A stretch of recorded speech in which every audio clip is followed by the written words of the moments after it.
Last विकेंडला श्रद्धा आणि गणेश उज्जैनला गेलत. त्यांचा एक्सपिरियन्स कसं होता आम्ही विचारूया. Experience amazing. सगळ्यांनी जायला पाहिजे, एकदा तरी उज्जैनला जायलाच पाहिजे. पण ते बुलावा आल्याशिवाय तुम्ही नाही जाऊ शकत. तुमचे प्लॅन्स कॅन्सल होणार. त्यांचे जसे झाले होते आधी. तुमचं किती वेळा कॅन्सल झालं? माझे 2 वेळा कॅन्सल झाले. आणि थर्ड टाइम पण कॅन्सल होणार होतं. माझ्या मित्राच्या बहिणीचं लग्न ठरलं, सो तो कॅन्सल झाला. सो मी एकटा डिसाईड म्हणजे काही ना काही असं म्हणजे रिझन मुळे कॅन्सल होत होतं. यावेळी योग आला आणि तुम्ही गेला. प्लॅनच नव्हता, एकदम अचानक ठरला, अचानक गेला. तसं 2 महिने आधी होता प्लॅन. काय नाही, अशी रॅन्डम लोकांसोबत गेलेलो आम्ही, ज्यांना आम्ही ओळखायचे पण नाही. सगळी फक्त 2 जण ओळखीचे होते. त्यांनी त्यांच्या फ्रेंड्सला असं आणलं. आणि खूप मस्त एक्सपिरियन्स आहे. खर्च पर हेड 8,000 जेवण तिथलं एवढं काही पडलं नाही. सगळे आजारी पडले होते जेवण, पण खूप छान एक्सपिरियन्स आहे. आधीच बुकिंग करावी लागते. काय बुकिंग करा? भस्म आरती व्हायच्या आधी 3 महिने आधी बुकिंग करावं लागतं, नाहीतर नाही मिळत. म्हणजे तिथलं हॉटेल नाही, भस्म आरतीसाठी. ओके. ते नॉर्मल दर्शन पाहिजे असेल तर ऑन द स्पॉट मिळतं VIP दर्शन वगैरे. लाईनीत नॉर्मल दर्शन पाहिजे असेल तर 4 ते 5 तास लाईनीत थांबण्याची जर तुमची कॅपॅसिटी असेल तरच लाईनीत थांबा, नाही तर आधीच बुक करायला लागेल. तो कॅपॅसिटी वाला माणूस मी आहे. मी 24 आवर्स थांबलं लाईन मध्ये परमिशन साठी. बघ मला परमिशन भेटलं. तो नेक्स्ट डे 11 वाजता जाऊन परत थांबलं, तर मग मला भेटली 4 वाजता भस्म आरती. 4 ते 6. मग ते भस्म आरती किती वाजता असं म्हणजे स्टार्ट होते काय, असं काय नसतं? नाही, 4 वाजता एक्झॅक्टली स्टार्ट म्हणजे मॉर्निंग मध्ये पहाटे 4. So first come first in म्हणतो ना, तसं आधी जे जाऊन थांबतं ना 11ला 10 वाजता, तो आधी लवकर बसतो. मी ते सांगेल, म्हणजे मी तिकडे गेले ना, जेवढं 5 ते 10 मिनिटं मी मंदिरात होते ना, कंटिन्यू मी रडत होते. एवढं एनर्जी तिकडे इतके स्ट्रॉंग आहे तिकडे एनर्जी. एक हरसिद्धी मंदिर मध्ये पण आरती चालू होती तेव्हा आम्ही गेलो, कंटिन्यू मी रडत होतो. तिथे एनर्जी इतके लाऊड असतात, इतके ओरडतात सगळेजण आरतीला, ते वाजवतात वगैरे.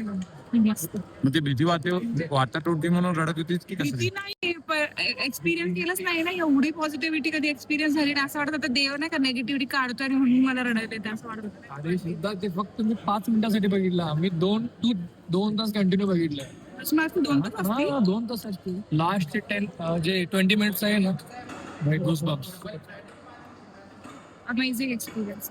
मजा आली, जबरदस्त. आता पुण्याहून कसं जायचं सांगा? आम्ही ट्रेननी गेलेलो, 2 महिने आधीच बुकिंग केलेली. 3rd AC. कम्फर्टेबल आहे ट्रॅव्हल. पहाटे 5ला आम्ही निघालेलो. नेक्स्ट डे रात्री 10 वाजता पोहोचलो. आणि आम्ही जर पाहिजे असेल तुम्हाला तर बसनं गेला की ट्रेनने गेला? जर पाहिजे असेल तर ट्रेननी गेलो, येताना बसने आलो. पाहिजे असेल तर टूर ज्यांचं आम्ही बुक केलेलं ते नाही सांगू शकत तुम्ही. आम्ही लिंक इन कॅप्शन. आम्ही टूरनी नव्हतो गेलो, आम्ही फक्त हॉटेल साठी बुकिंग करण्यासाठी त्यांना कॉल केला. पण त्यांचंच आहे सगळं, म्हणजे त्यांनीच आम्हाला फिरवलं, त्यांचंच ट्रॅव्हल होतं. तेच आम्हाला ओंकारेश्वरला घेऊन गेले आणि ब्रेकफास्ट पण पण तुम्ही पुण्याहून तर ट्रेनने गेलेला ना?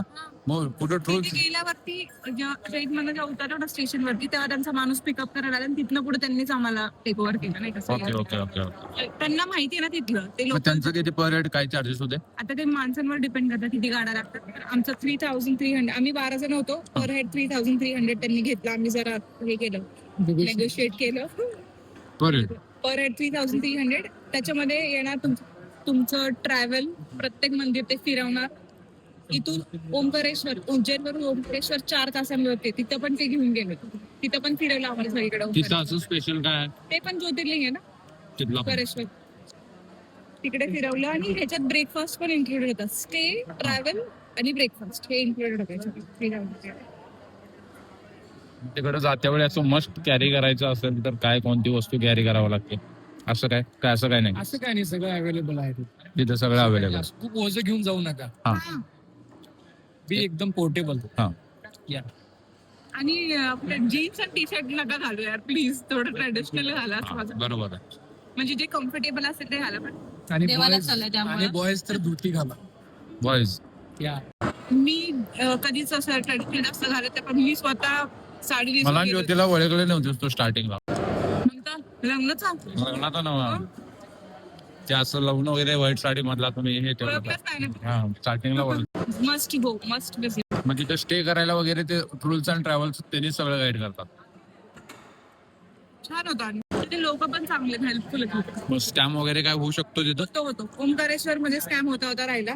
ओमकारेश्वर मध्ये ओंकारेश्वर बस मधनं उतरलो, बोटनी जायला लागतं पलीकडे. हा तिकडे आमचा स्कॅम होता राहिला, म्हणून तिथेच उतरल्याच लगेच बोट वगैरे बुक करू नका. ते लोक तुम्हाला खूप अप्रोच करते, पण नाही करायचं. तिकडे गेल्यावरती खूप सारे बोट्स असतात, तिकडे डिस्कस करून लगेच बोट मध्ये बसू शकतात. तिकडे स्कॅम होता राहिले तर म्हणजे कोणत्या पद्धतीने स्कॅम होत होता? त्यांनी पैसे घेतले, नोटच आणत नव्हता तो. 2 मिनिट मिळाला म्हणून गायब होत होता. तेवढंच क्लिक झालं मुलांना, मग त्यांनी त्याला धरलं आणि फोन घेतो त्याचा वाटत. नाही तो बोटीत बसल्या जायला पैसे आम्ही ऑलरेडी दुसऱ्या माणसाला दिले. तो एक स्कॅम होऊ शकतो. तरी चार्जेस तिथे किती बोट साठी? आयडिया नाही. 150 रुपये तो 200 रुपये बोलतो, पण नेगोशिएट केल्यानंतर 150 रुपयाला भेटतो. म्हणजे जेवढे तुम्ही ग्रुपने जास्त मेंबर असेल पर हेड असं काही नाही. एकटं जावा 10 जणी जावा, पर हेड 150 रुपये सांगा.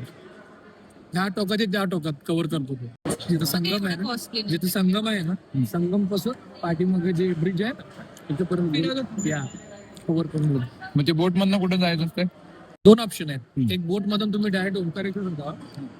नर्मदा नदी आहे, नर्मदा नदीच्या पलीकडे ओंकारेश्वर आहे. तुम्ही चालायला लागतं, पण ते थोडंसं फिरवतात, पण तिकडे संगम वगैरे दाखवतात, डॅम दाखवतात, पलीकडे सोडतात. खूप मस्त, खूप म्हणजे खूप मस्त. त्यांच्या दोघांचं आहे, पण आम्हाला पण जाऊ वाटतं. आणि जायलाच पाहिजे. कोइन्सिडेंट माहिती आहे का, आम्ही भेटलो याच्यामध्ये रामघाटावर भेटलो. रामघाटवरती. मग ते फोटो आला काय ते कॉमन मध्ये एक फोटो काढला. खूप पॉझिटिव्हिटी. तुम्हाला कसं वाटलं सोलो जाऊन? एक नंबर. त्यांना रॅन्डम लोक